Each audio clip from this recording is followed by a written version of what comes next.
Guys, तो अब हम लौंग के बारे में डिस्कस करने से पहले मैं आपको ये बता दूं कि जो चीज़ें मैं इसमें नहीं मेंशन कर रही हूँ, जैसे पार्ट यूज हो गया, इसकी डोजेज हो गई, ये सब चीज़ें ना मैं एंड में एक चार्ट के फॉर्म में दूंगी, जिससे आपको इजी हो जाएगा लर्न करना। इसीलिए मैं ये चीज़ें इसमें मेंशन नहीं कर रही हूँ, ठीक है।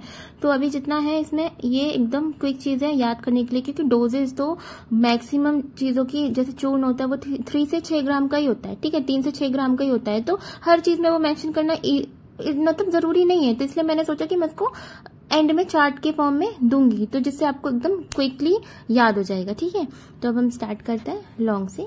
लौंग का बोटैनिकल नेम है सिजियम एरोमेटिकम, ठीक है, फैमिली मिर्टेसी है और इंग्लिश में से क्लोव बोलते हैं, हिंदी में लौंग बोलते हैं। सबसे पहले इसके सिनोनिम्स देख लेते हैं। इसको लवंग, देवकुसुम, श्री प्रसून, चंदन पुष्पक, वारिज भी बोलते हैं, ठीक है।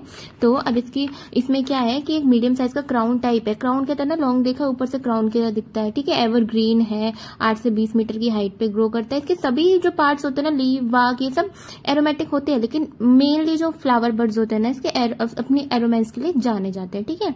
तो इसको क्लोव्स भी बोलते हैं, ठीक है। मोस्ट कॉमन स्पाइस है ये, जिसको हम किचन में यूज करते हैं। इसके बहुत सारे बेनिफिट्स है, जैसे खांसी होती है तो मम्मी बोलती है ना कि लौंग को दांतों के नीचे दबा लो, तो ऐसे बहुत सारे बेनिफिट्स है, ठीक है। इसमें सूदिंग और कूलिंग इफेक्ट्स होता है स्टमक में, ठीक है। ये जो हर्ब है, ये मॉर्निंग सिकनेस जो प्रेग्नेंट वुमेन्स को होती है उसमें भी यूज कर लेते हैं। इसके पास यूजेनॉल होता है, जो कि 70 से 90% क्लोव का एसेंशियल ऑयल कॉन्स्टिट्यूएंट का जो मेन पार्ट है वो यूजेनॉल है, ओके, ठीक है। तो अब इसके चलते हैं इसकी मॉर्फोलॉजी पे।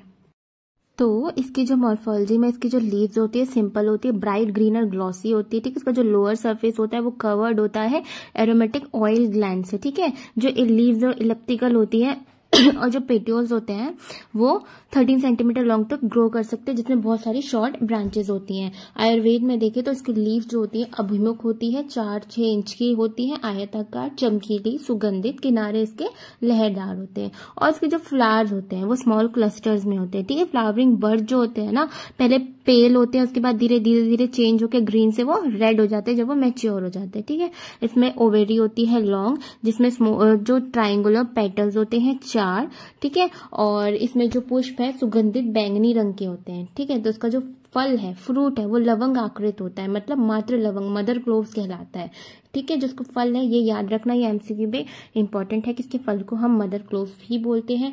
पुष्प कलिकाओं को सुखाकर लवंग के रूप में प्रयोग करते हैं, ठीक है। नख से दबाने पर जिस लवंग कलिका में तेल निकले वही अच्छी होती है। तो ये एक बन गया इसका टेस्टिंग का कि जिसको दबाते हैं और उसमें तेल निकलता है तो वही बेस्ट होती है, ओके। तो अब इसके आते हैं यूजेस, मीन्स दोषकरम, इसका नॉर्मल यूज। ये कफ शामक है, ठीक है। ये वातनुलोमक है, मूत्रजनन है, वाजीकर है, कृमिघ्न है और व्रणशोधन और दुर्गंधहर है। और भी है, जैसे कहते हैं ना इसको, रक्त उत्क्लेशक है, ये दीपन रोचन तो सब में आता है, ठीक है। तो इसके जो फॉर्मुलेशंस हैं वो है लवंग आदिवटी, द्राक्षासव, खदेरारिष्ट, ओके। तो अब इसकी देखते हैं हम थेरेपेटिक इंडिकेशंस यानी आमेयिक प्रयोग।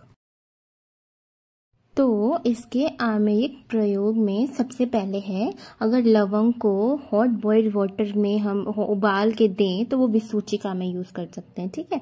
लवंग तेल दंतशूल, सिरशूल और जितने भी टाइप के पेन्स होते हैं उसमें यूज करते हैं। और ये तो सबको पता है कि भाई खांसी होती है तो लौंग को मुंह में रखना चाहिए, इससे खांसी ठीक हो जाती है। लवंग ऑयल पेनफुल एरिया पे लगाने से पेन को कम करता है, अगर वहां पे स्वेलिंग है तो उसे भी कम करता है, ठीक है। ये वाउंड्स का नेचुरल हीलिंग प्रोसेस है और ये कट्स वगैरह से रिलीफ देता है। It helps to improve the digestion, obviously जीर्णकाश, श्वास में भी इसको यूज कर सकते हैं, तृष्णा में प्रयोग कर सकते हैं, ठीक है। तो लवंग यहीं तक था। अगर आपको पसंद आए तो लाइक और सब्सक्राइब जरूर करिए। Thank you.